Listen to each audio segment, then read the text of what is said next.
So I want to. So this question is kind of geared because for the group, Shannon, you are the senior person as far as rank goes, right? I want to Old understand. head, old head. Yeah, you're super old head. But I want because I seen Courtney shaking her head when he was saying the soldiers kind of changed. So I want to get that perspective, like from from Shannon being a first sergeant. Sade, what was your rank? I was a sergeant. Okay, so you and Courtney was the same rank. What was, and I'm gonna go. So I'm gonna talk to Shannon first. What did you see? What was the difference, rather, when you was a soldier, when you was a young buck coming up? What was the difference in the leadership style versus when you switched and became the leader who these new soldiers trying to buck the system? So it was different. So like I said, I was after Lewis went to Fort Bragg. And Fort Bragg was different because it was, and the way I liked it about it, because Fort Bragg was set up, you had your 82nd side, then you had the rest of what we call Fort Bragg. Right. And if you was an 82nd side, you was actually a true, what we call a soldier. You was there to be a soldier. But growing up in the Army, it was, at first, like, hey, your platoon sergeant take you out there, they could smoke you, push-ups, sit-ups all day long. And they could pretty much do whatever they want to. Hold on, let's keep it real. Yeah, let's keep it real. Yeah. Back in the day, we was getting our ass whipped, so let's keep it real. Other than really putting hands on you, yeah, they could probably do anything they wanted to. And right. Wall to wall, wall to wall. They thought about putting hands on you, but everybody had to think twice. Like, do I really want to put hands on this guy? Whether they knew anything about you, like, do I really want to do it? But nowadays, the first thing that soldiers say is, "Oh, I'm going to IG. I'm going to EO. I'm going to tell somebody." We're going to tell who you want to tell, but at the end of the day, you signed up to be a soldier. But I also see, like Mayfield said, you got a lot of politics. You got a lot of, oh, I'm trying to make sergeant first class. I'm trying to make first sergeant. I'm trying to make this rank. And the thing I learned, like when I was a sergeant, I really didn't think about it. Once I made staff sergeant, going to sergeant first class, if you just do your job and your soldiers do their job, or you take care of your soldiers, you really ain't got to do no work. Your soldiers do everything for you, and you will get promoted. But if you don't take care of your soldiers, and like she said, you walk by and those, who cares if you salute this colonel? I was in Afghanistan. No, yeah, I was in Iraq. 10 o'clock at night, come out of defect. Pitch black, you can't see nothing. Like you said, colonel walk by. Oh, you ain't gonna salute? Well, first of all, it's 10 o'clock at night. I can't see nothing. You want me to salute you? All right, here you go. And kept on walking. I don't care about your rank, but if you treat a person as a human being first, that human being will bend over backwards to take care of you. True. And like I said, when we deployed, even though when a whole lot of us, the people who had their little groups together, you could be like, hey, I need this. And we'll go all over that little file, find out whatever you needed because we knew you, we dealt with you. Yeah. But if you came and was like, oh, sorry, such and such said, all right, whatever, we'll get it when we get to it. Because we don't care about you. It's the truth. But being a first sergeant, I go out here and be like, hey, I need X, Y, Z done. And I was a firm believer. I wouldn't leave at 2 o'clock every day. Every Friday, I want to be gone. Yeah. Be like, oh, it's 16, 1800. Why? Because we missing the radio. Okay. We've been missing the radio for a whole week. Now all of a sudden it's a big deal. We're going to stay here on Friday to 7, 8 o'clock at night for a radio that been going on since Monday. And I was like, fuck that radio. It ain't going nowhere. That's the 92 Alpha speaking. That was my problem. Y'all 92 Alpha like, oh, it's on the books. We got to find that radio. Yeah, I'm like, Cliff. So I heard, you know this radio been missing all week. We ain't had this radio since the field. And all of a sudden it's a big deal. Man, the hell with that radio. Bye. I'm going home. Call me when you find it. All right. Courtney, what was it like initially when you got in after base training, first duty station? How was it with the leadership? Like, what was the difference between Fort Lewis and Fort Benning? Because Germany was like, that was vacation. Yeah, it was. Yeah. The difference between Fort Lewis and Benning, you said? Yeah, as far as leadership. Oh, that was the same. That was the same.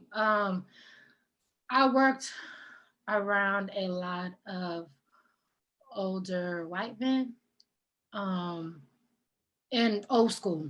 Okay. A lot of the old school ones, you know, who are like Shannon said, the one who was like all about politics, go by the book, You know what I'm saying? That's how it was. I Fort Lewis is kind of blurry. I've really tried to take that out of my mind, like really, because it was your first duty station. They said is always your worst, but because even what was that black lady name that we had who became a first sergeant after old dude? Do you remember?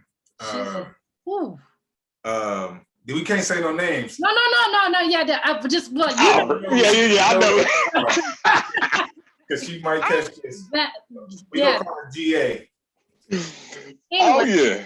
so as for what I can remember, because when I first got there, man, I would say like my sergeant, he kept me, I want to say sheltered. Like he protected me.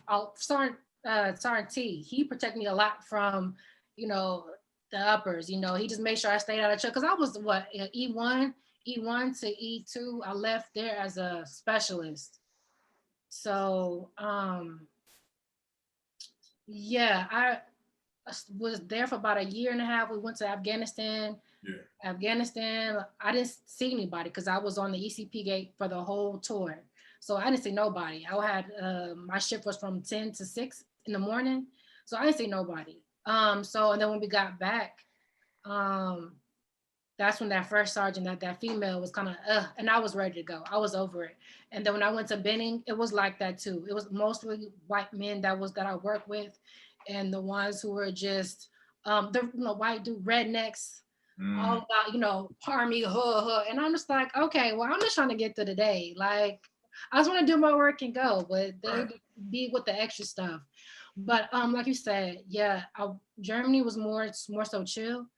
But I can't really remember too much about Fort Lewis. But yeah, Benning, what I can remember was kind of like Fort Lewis. Yeah. Yeah. Wow. Okay, Sade, what about you? What was your experience with leadership? Real quick, when was everybody in Fort Lewis? Because that was my first duty station too. So when were y'all there? I was 08 to 13. Yeah. Okay. I was 04, 05 actually. My first time there was 97. I don't want to tell nobody that. I only been there TDY. Only TDY. Oh, Don't be looking at 97. Okay, Cliff. So this is about experience. Yeah. What was your experience like with the leadership? Being a private, dealing with first sergeants and officers and whatnot. How was that experience? Okay. Well, when I first got to Fort Lewis, I was a part of what was it? It was a unit coming from Germany. I want to say 2CR. Yeah. They were at that time. They were coming from Germany. The flag, the colors was coming from Germany and coming to Fort Lewis. So we were building up from there. Yeah. Then they switched me units. I went from there to 24 quartermaster. Okay. And when I got to 24, since y'all are all Fort Lewis, I guess you kind of know the units. I went from Fort Lewis to New Fort Lewis? Yeah, North Fort. North Fort. North Fort, thank you. Ended up in North Fort. And when I got there, the whole leadership was black. Like all of them. First sergeant, platoon sergeant, squad leaders, everything. You thought that'd be good. So my first sergeant, he just came out of drill sergeant school. So he was just so get off my grass, yelling at command, all that, still drill sergeant mentality. The platoon sergeant, she was on her way out the door. So when she was getting ready to leave, one of the squad leaders became platoon sergeants. And I guess those were big boots to fill. And she was just on a power trip. It was her and then another one. So it was a mess. There was a time, keep in mind, I'm like, 19, 20 at the time. And she yelled at us like we were her kids. And she was like 27. The age gap between me and my family, my sister's older than you. My mom is way older than you. You're not finna talk to me like I'm one of your kids. So, of course, I popped off, ended up in the first sergeant's office about it. Just everything. It was, Fort Lewis, like it was, obviously I got out. So yeah. Then when I got into the Guard, Missouri National Guard, that was a whole different thing because there wasn't too many of us Right. in that area.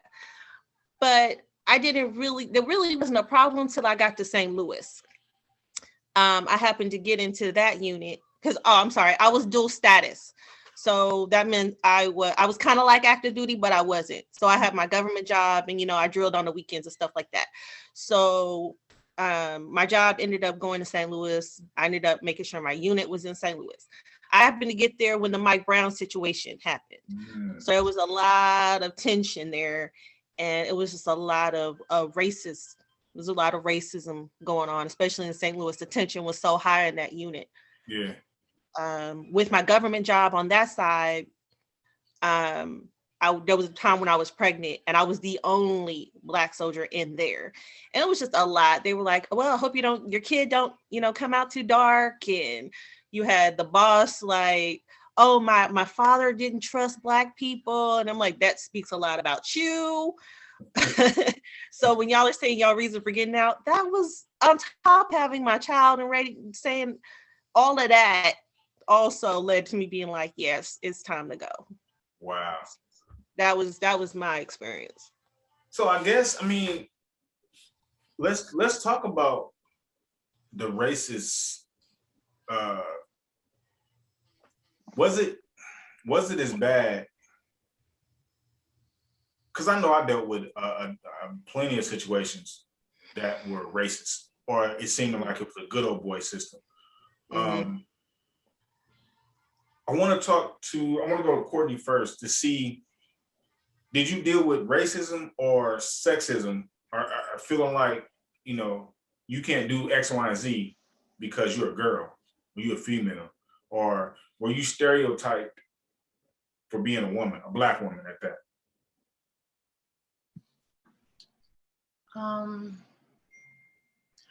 I saw it a lot when I was in Germany. I seen it a lot with the white female soldiers, Mm-hmm. as far as the racism and stuff like that. I feel like with working with white men, I feel like I'm just a woman, period. Like, I don't think there was too much more about my color, but then, that's always there. People say they don't see color, they see it, Right. So, but with the females, white sergeants, it was a little, like slick things were said. And two of them in particular tried to get me in trouble. I didn't do anything wrong. They came in my office, first of all, and I was trying to handle business for our supply, and on an important call, and they came in my office yelling, and not yelling, but like just talking loud. And I was like, can y'all be quiet? And I was talking to everybody. I don't care what your rank was, you know what I'm saying? But I was talking to everybody. But I feel like NCOs, they're supposed to come to you directly and correct you, on spot corrections, like they say. But they went and told my NCO, and he was white, he was a white guy.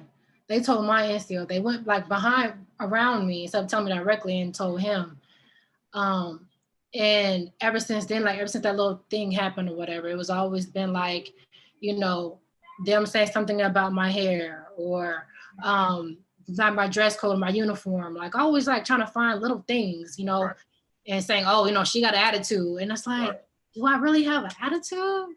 Or was you just at the wrong place at the wrong time? Like, it's just stuff like that. With female soldiers, with female sergeants, white and Black. But as far as the racism, like you said, and the sexism, I'll say more so sexism. I really didn't see, I was cool with a lot of people, so I can't really say I seen too much racism, but I know it was there, But with the sexism, yes, there like a few NCOs would like try to get me to do things that I wasn't comfortable, doing. Yeah. And that's the part that I didn't like. That's the part I was uncomfortable with. And then they make you feel like you can't say anything, so those parts, the stuff like that, I just kept to myself. I'm like, oh, that's just a man being a man. You know what I'm saying? I didn't just think, well, I did think something of it, but I just, certain people, they want you to go along with it. Other females, they were going along with it, and they would kind of look at me like, oh, why you make such a big deal about it? I'm just like, are you serious? Like, it is a big deal because people are getting away with this. And I've heard of a few people who actually had cases and, couldn't say anything about it. But I'm hearing these stories. I'm just like, wow, I'm just so glad like it hasn't like, the comments and the touching and stuff like that didn't go too far, and I didn't have to make a case. But for me, I would say it was more so sexism than racism. But not too much racism on my part that I didn't see. I got you. Shannon, what about you, man? Because you growing up in 82nd, Fed 9, as they would call it. I know they had some backwoods rednecks. So Fort Bragg itself, what I seen wasn't that bad. I really didn't see it until I really made Sergeant First Class. But the reason was because staff sergeants, everybody stuck together. And we did a lot of deploying. So back then it was like 04 to whenever I can lose, just deploying. But once I made Sergeant First Class, it was like, okay, you see all this, Courtney said, you see all this racism, all this sexism, all this other stuff that's going on, and you can only work to do so much. Yeah. And then at some point in time, you got all your good old boy system. Mm-hmm. I might say something to whoever, and they're like, oh, well, I'm gonna go talk to whoever about it. But nothing don't change. But then when something do change, it's like, why are you bringing this up? Why are you making such a big deal about it? Because on the backside of it, if I'm a black man and I do it, y'all trying to take everything I got from me. Y'all want my career, y'all want my family, y'all come for everything. Y'all want my 40 acres and a mule that I ain't never get. But if Joe Blow over here do it, it's cool. Oh, that's just Johnny being Johnny. Johnny didn't mean anything about it. Hey, brother, I ain't your fucking brother, guy. Or hey, Billy, Billy just being Billy with the Confederate flag floating on the back of the truck, parked up beside me, playing music. But let me pull up, I could pull up playing Marvin Gaye. Nobody would hear that early in the morning. So it's a lot of, like I said, and people don't see it, but it's more seniors than it is junior enlisted. Oh yeah. Your seniors say some slick stuff way more than your junior enlisted people, because they be like, oh, I'm a Sergeant First Class, I'm a captain, I'm a whatever, and I can say this and get away with it. But in the day when you got somebody who may stand up for that soldier, or if you got that winning city, be like, hey, you know what? Such and said something to me. I'm gonna go say what I want to him. But at that point in time, if you look at it, you could ask anybody. I didn't think I was gonna make this Sergeant First Class. And then they promoted me to first, so I was like, oh shit, y'all promoted me? Like seriously? I had to go find a list myself. Y'all promoted me. But after that, I was like, okay. And somewhere around that Sergeant First Class, I just stopped caring, and I said what I wanted to say to who I wanted to say it to, and I kept moving forward. But at the same time, I probably said some slick stuff, but I made sure whatever I said wasn't no racism stuff, wasn't no sexual stuff, wasn't nothing that crossed that barrier. I might have cursed at you, I might have said something to you, but at the same time, I tried to make sure at the end of the day, you understood what I was saying. And I'm a firm believer, hey, the first time I come to you, hey, can you please do this for me? Or can you help me do this? Second time, be like, hey, I asked you to do such and such. The third time, I might come sideways at you, but if I came to you 2 times respectful, I'm sorry, the third time I'm coming to you disrespectful and telling you what you're going to do right now.